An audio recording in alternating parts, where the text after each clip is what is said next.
Estamos de volta agora com a nossa unidade 7. E até chegarmos aqui fizemos uma caminhada bastante promissora, né? Estudamos aí alguns elementos que definiram a antropologia, estudamos aí algumas escolas antropológicas e a última unidade, que foi a unidade 6, nós estudamos a relação que existe entre a religião e a cultura. Agora, essas duas últimas unidades nós vamos dedicar a fazer um estudo da antropologia agora com uma aplicação à leitura bíblica, né? E eu trouxe nessa primeira versão aqui na unidade 7, depois teremos também na unidade 8 uma leitura aplicada às escrituras. Então nessa unidade 7 nós vamos fazer aqui uma leitura do Gênesis capítulo 1 até o capítulo 4. E como você sabe, né, nós estamos falando do livro das origens, né? E a fé cristã, ela possui uma forma de explicação, ela tem uma cosmovisão, né, acerca das realidades. Então, no Gênesis capítulo 1 até o capítulo 4, o que a gente vai começar a perceber ali? A gente vai perceber alguns elementos, né, que nascerão dessa visão bíblica acerca do ser humano. Mas antes eu gostaria de reforçar que a visão que nós tratamos até a unidade 6, ela foi de cunho bastante científico. E você, de repente, ficou até um pouco assim, poxa vida, e aonde é que vai entrar aí a teologia dentro dessas narrativas que o professor está trazendo? Nós fizemos propositadamente, porque a fé e a ciência, ela pressupõe que há um diálogo entre ambas aí, né? O relato que a fé propõe junto com as pesquisas que a ciência desenvolve, esses relatos nós diríamos aqui que são relatos complementares, né? Um pode auxiliar a compreensão do outro e vice-versa, né? Então, muito bem, quando eu estou trazendo para você aqui o Gênesis capítulo 1, de 1 ao capítulo 4, a gente faz assim uma leitura, pegando, por exemplo, Gênesis 1 e 2, que são os textos que vão tratar ali acerca da criação. O que está implícito ali naqueles textos? Está implícito que por trás de toda a criação existe um Criador. Claro, a ciência ela tem um outro viés, né?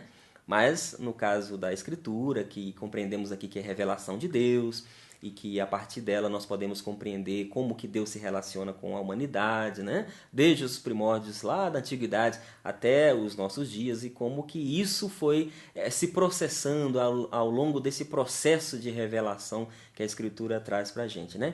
Então compreendemos ali no Gênesis capítulo 1 e 2 justamente isso. Há um Criador por trás de toda a estrutura de compreensão, por trás de toda a cultura humana. Isso é uma cosmovisão bíblica, né?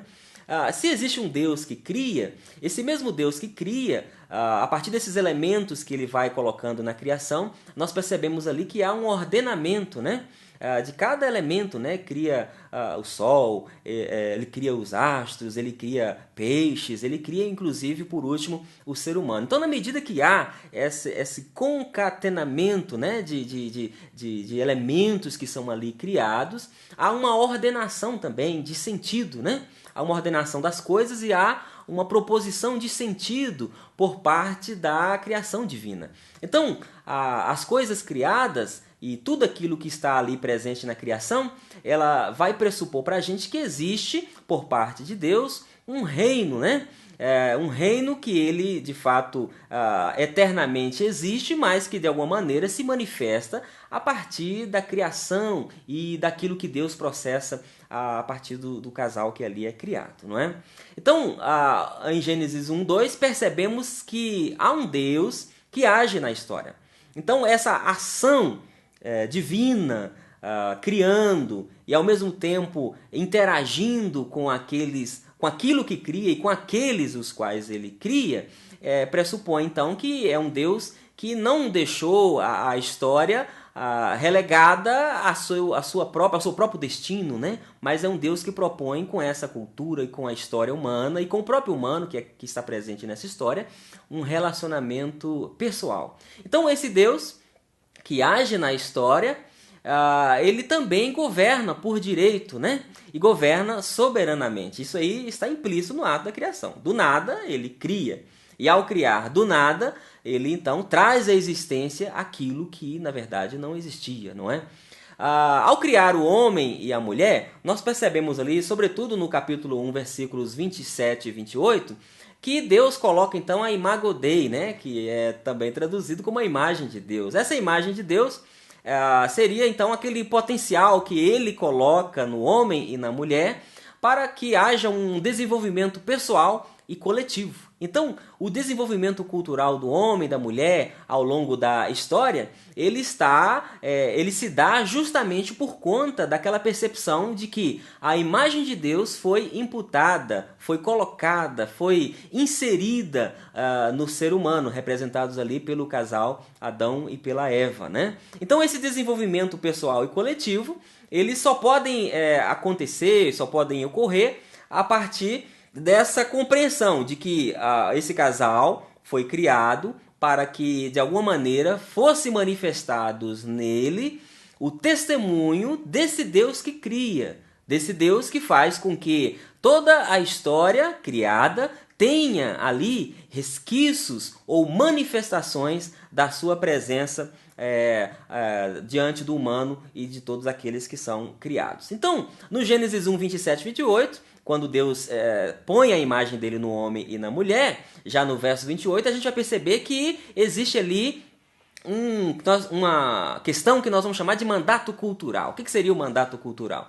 Na medida em que Deus cria, coloca a imagem, essa imagem é justamente para que o homem e a mulher manifestem nas dimensões familiar, ecológica e econômica, e também de governo, aquelas percepções e aqueles sinais dessa soberania de Deus na vida do humano que ali foi colocado na história. Então, o humano recebe a imagem de Deus, essa imagem é para que ele possa manifestar essa presença de Deus na história, e manifesta-se essa presença na história a partir da dimensão familiar, crescer e multiplicar.